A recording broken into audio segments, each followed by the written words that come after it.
Bonjour, c'est Nancy du Centre Évolution, experte en bien-être. Et oui, nous voici rendus à cette 19e et dernière vidéo de la série S'écouter pour se réaliser. Le sujet de cette vidéo aurait pu être présenté tout au début de la série puisqu'il traite de l'épanouissement personnel. Pour s'épanouir pleinement, une personne a besoin de se connaître le mieux possible afin d'être en mesure d'être consciente de ses besoins et de savoir pourquoi elle agit ou réagit d'une certaine façon. C'est ce que l'on peut appeler devenir conscient de ce que nous vivons. Devenir plus conscient de ce que nous vivons est le travail de toute une vie et pour arriver progressivement à vivre de plus en plus la vie que nous désirons, je vous présente deux puissantes disciplines que vous devez mettre en application dans votre vie, soit la croissance personnelle et la méditation. Commençons par la croissance personnelle. Il nous arrive tous de vivre des émotions plus ou moins fortes régulièrement et malheureusement, nous n'apprenons pas comment reconnaître et gérer nos émotions. La plupart des gens croient même que ce n'est pas eux qui gèrent leurs émotions et que celles-ci apparaissent et disparaissent au gré des événements. Grâce à la neuroscience et aux recherches sur le cerveau, nous savons que c'est tout le contraire qui se passe. Nous vivons certaines émotions qui nous mettent dans un état d'esprit et c'est cet état d'esprit qui fait que dans notre vie, c'est ce que nous verrons se réaliser. Pour plus d'informations à ce sujet, lisez la chronique sur les filtres SRA sur le site du Centre Évolution. Par exemple, si la peur et l'inquiétude font partie de votre quotidien, vous allez vivre des expériences qui seront remplies de peur et d'inquiétude. Ainsi, vous allez attirer encore plus de peur et vous serez encore plus inquiet. C'est une spirale négative sans fin que vous allez vivre. La croissance personnelle est là pour venir vous aider à prendre conscience de ce que vous vivez et vient vous donner les outils pour prendre action et changer votre vie pour vous épanouir pleinement. Les techniques les plus populaires connues sont la programmation neurolinguistique, appelée couramment PNL, l'hypnose et la relation d'aide.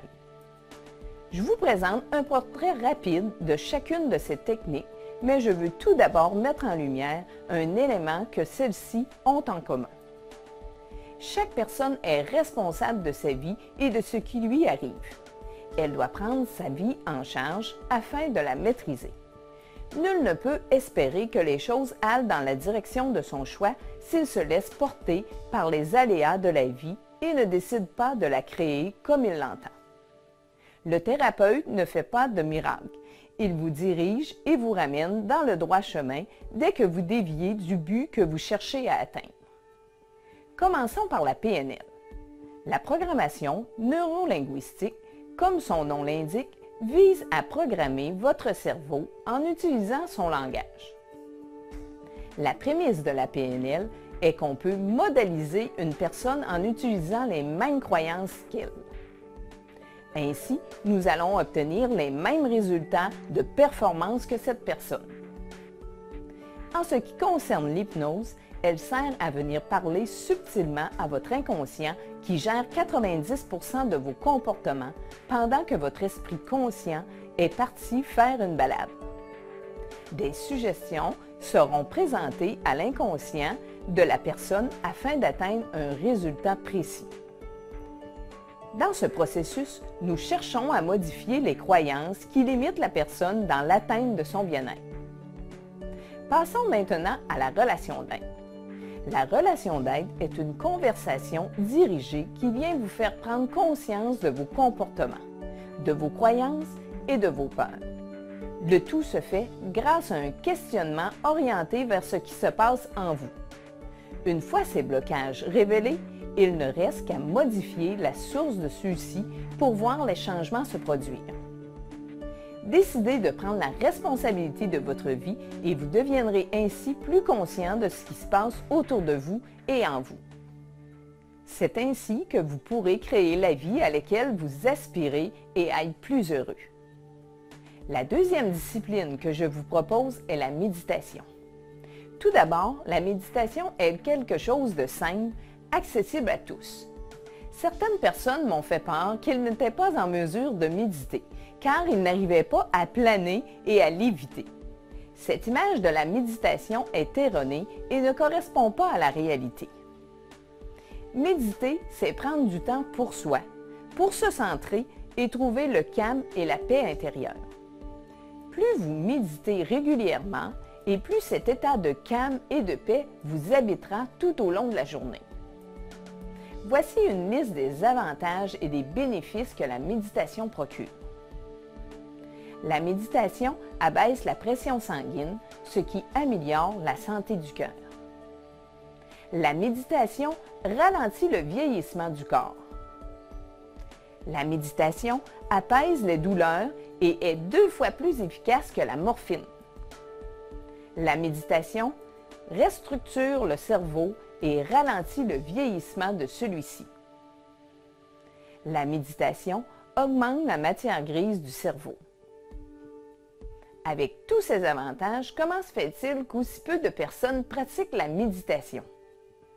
Voici une des raisons. Depuis la déclaration de M. Descartes, le corps était considéré comme étant dissocié de l'esprit. Or, il est maintenant admis que l'un ne va pas sans l'autre. Voyons un exemple concret de tout cela. Il vous est certainement arrivé au cours de votre vie de faire un rêve troublant. Vous avez vécu ce rêve comme si vous y étiez. Vous avez transpiré et vous vous êtes réveillé en sursaut avec le cœur qui bat la chamaille. Pourtant, tout cela était imaginaire, mais cela a eu un impact concret sur votre corps. C'est la même chose lorsque durant une journée, vous vivez des émotions. Votre corps réagit selon vos pensées et inversement, vos pensées sont influencées par votre corps. Si vous vous cognez le gros orteil contre une table, vous sentez la douleur et une émotion de vouloir frapper la table peut même vous venir à l'esprit. Quelle sorte de méditation pratiquer? Il en existe des milliers qui sont tout aussi bonnes les unes que les autres. À ce sujet, je vous recommande le livre de Mathieu Ricard, L'art de la méditation.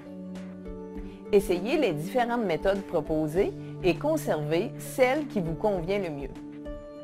C'est sur cette note que je termine la série « S'écouter pour se réaliser ».